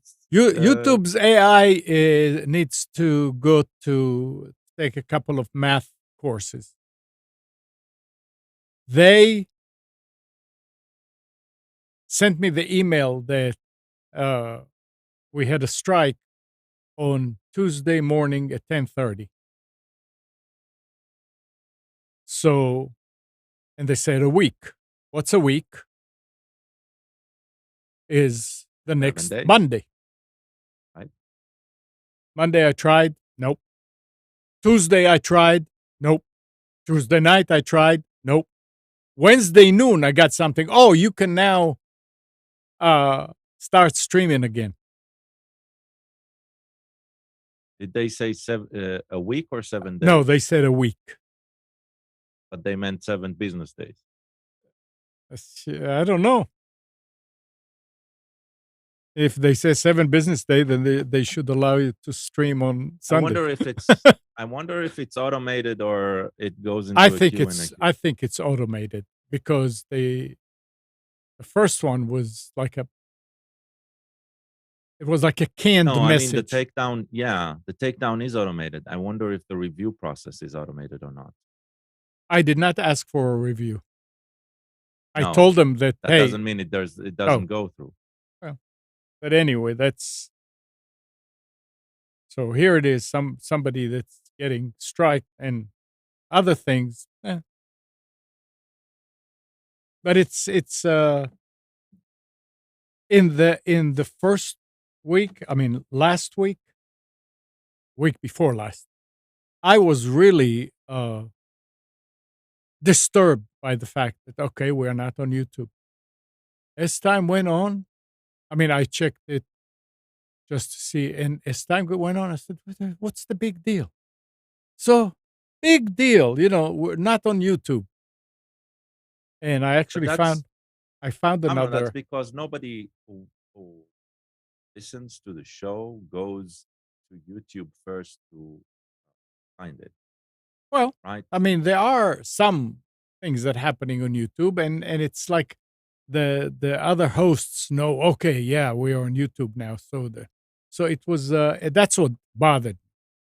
But I found Nick. Did you ever hear about Trovo? Oh yes, don't stream on Trovo. Okay, never mind then. Yeah. All right. You should probably stream on YouTube though. On what? That'll be interesting. So there's a distributed streaming system. PeerTube. It works like similar in concept to a torrent, where the more viewers you have, the more bandwidth you have. Right. So there's a distributed system called PeerTube, which it's rather easy to set up a node where you can host your own videos. And for live, for RTMP, or just for recorded? I think they also have live. I need to check. Right. I'm not sure. Yeah. Yeah, I'm really thinking about setting up a server, because between all the servers that I have at Delta Force with Linode, or now Akamai, the Akamai bought Linode. Oh yeah. Oh, I didn't realize that. 3 months. Oh. The bandwidth adds up. I mean, it's a combination of all the servers. So if you have like 80 gig or whatever on one, and 200 on another one, and 20 on a small one, that means the small one can stream a whole bunch. I mean, traffic, a whole bunch if the other ones don't. So it goes together into a pool. So I'm going to try it. Set up an RTMP streaming server and see how that goes and how much data it will use. Nick, did you hear? Amnon is going virtual. I hear this. Yes. This is breaking news here. You heard it first here. Yeah, I mean, yeah, I think the idea of getting off all these CDNs is probably not a bad idea. Yeah, I mean, I still use them, but if they go down, I've started coming to the mindset of no, I don't want to use them anymore. When you look at some of the stuff that some of these platforms do, and look, for example, you host all your content on YouTube, and they just all of a sudden take down your channel and take down your account with no explanation, really, and nothing. And it's just like, well, why the hell am I giving these people my content so that they can put advertising on it and market it? I mean, no. Yeah. But you see, that's where, I mean, if they did take the whole thing down, I mean, they just stopped me from uploading and streaming, live streaming. But that's all you can do on the platform is upload. No. I mean, when you go on demand, Yeah, I know, but I'm saying, they're if you were reliant on that for your audience, which a lot of people are, if that's what they do full time, and fortunately you've got the infrastructure where you've got your audio and video kind of segregated elsewhere in other platforms. Yeah. And you're essentially, your lifeblood is gone. Yeah, that's right. I'm very negative on these services. Yeah, I mean, but what do you do? So yeah, if I set it up, you may be able to use it too. Yeah. So it's Restream just changed their free tier again. You can only stream to 2 CDNs now, so they're kind of I'm gonna find a new alternative for them. I don't think that Caster.io has a free. I mean, I'm paying them, I think $120 a year, $130, something like that. Yeah, I mean, I wouldn't pay for it, but it's still the idea that they went to from 2 CDNs to 3 is kind of odd. Or from 3 CDNs to 2. To 2. Yeah. Yeah. Kind of frustrating. Not kind of frustrating, incredibly frustrating. Yeah, and their prices, I mean, that's why I switched from them to Caster. Yeah. A couple of years ago, because they went up and services went down. I mean, but anyway. All right. It's this time of day again.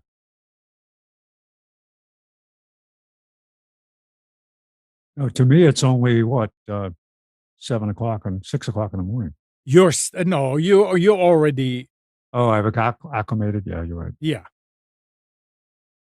So what? Second breakfast? Second breakfast. Third cup of coffee. Anything anybody else wanted to add? Yes, if you are in the Carolinas or the Southeast, to go to the grocery store either today or early in the week and get some stuff to be prepared potentially for Hurricane Ian. No, come on. The beach side, definitely, right? Well, it's coming. It looks like as of right now, the storm is going to come up through parts of Florida and kind of skirt the Florida coast, the South Carolina coast, and the North Carolina coast. So at what point is it going to switch across to the Atlantic? Isn't it like threatening Cuba now? Yeah, it is. It's going to cut the peninsula, cut Florida in half, and then go. So that's bad. Yeah, I mean, and it's still really far out, but it'll be about next weekend by the time it's in our area. So if you're, be prepared now. Have a hurricane kit and have some of that stuff, but there's no reason to panic. I have bought on Amazon a hurricane deflector. I just attach it to my roof and it makes a hurricane. Is it just divides a it in fan? half around my house. You ever seen the video of the guy?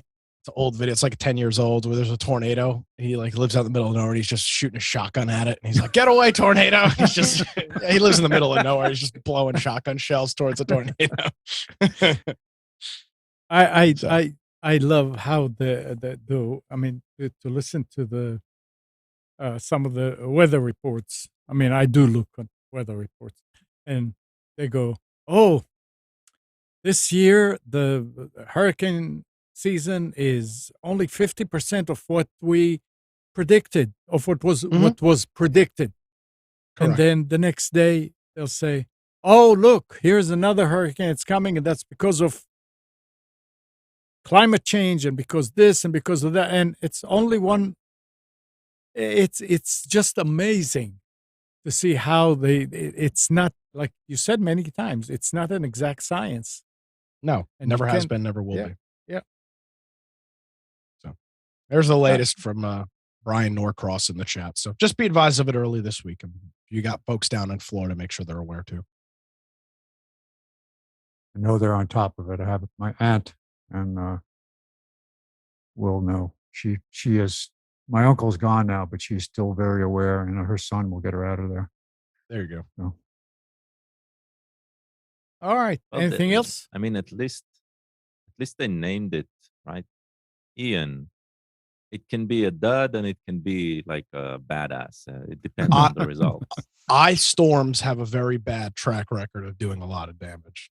That's very anecdotal, obviously. There's no science behind that, but it is interesting. Ice storms tend to, a lot A lot of problems with ice storms. See, you need to watch out. If you're in North Carolina, you need to watch out for any hurricanes that start with F, because Floyd and Fran totally destroyed North Carolina. Lawrence, yeah. All right. The only one for me is Sandy, because that was when I was in New York. So I actually got calls from people because they had that huge storm off the coast of Alaska. That was a typhoon that went north. I saw that. Yeah, they had that was last week, right? Yeah, 80-mile-an-hour winds. It didn't touch where I was in the interior. Didn't get anything, but it wiped out the flooding at the coast. It was amazing. Nova Scotia got absolutely hammered this weekend with the largest low-pressure storm that they've ever had. That was that Hurricane Fiona made its way up there. Yeah. Amnon, in the intro, you say a dash of politics. Yeah. You should add and a weather. I love weather. I love me some weather. And a weather corner. All right. Yeah, Nick was always doing the weather. When Nick lived in New York, he used to send me notices. Hey, better get ready. Something's coming, and show you how and all that. Fun little hobby. Yep. Okay. Yeah, and then he moved to Wilmington, and it became a necessity of life. Yeah, no kidding. Yeah, moved down. Yeah, absolutely. Was down here 8 months, and Florence came and ravaged everything. I guess we're done. Yeah, we're done. Yeah. Get us out of here. Get out of here. All right. So thanks, Nick. Yes, sir. Thanks. See you next week. Katie. Thanks, Gal. Spence.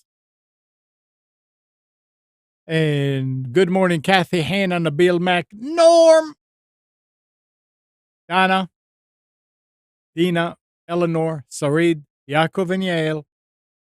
Thanks, everybody, for tuning to Computers 2K Now. We hope you enjoyed and maybe learned something from our time together. Remember to practice safe computing. Back up your hard drive and update your virus scanner. We'll be back here next Sunday at 9, but you can always reach us at computers2know.com. And again, Monday through Friday, 6 to 9 a.m. Nick is on Wilmington's 980 The Wave and 107.9 FM. You can listen to it on your personal assistant, the Echo.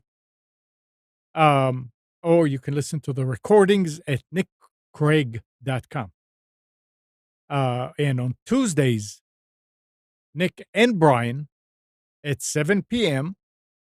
do the Infection podcast on Twitch. That's for gaming and gaming news. So 7 p.m. Tuesday evening, twitch.tv/Infection podcast. One word. And again, Happy New Year, Shana Tova, everybody. We'll see you next week.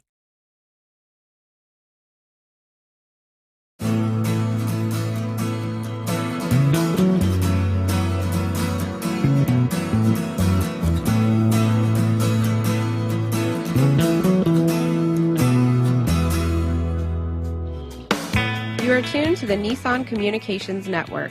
If you tuned in too late, you can always watch each program in its entirety or download an MP3 audio file of it in the archives section at nissancommunications.com. Don't forget to subscribe to our YouTube channel, follow us on Twitter, and like us on Facebook. Sponsored by StreamingGear.com, Carolina Apparel, and DeltaForce.net.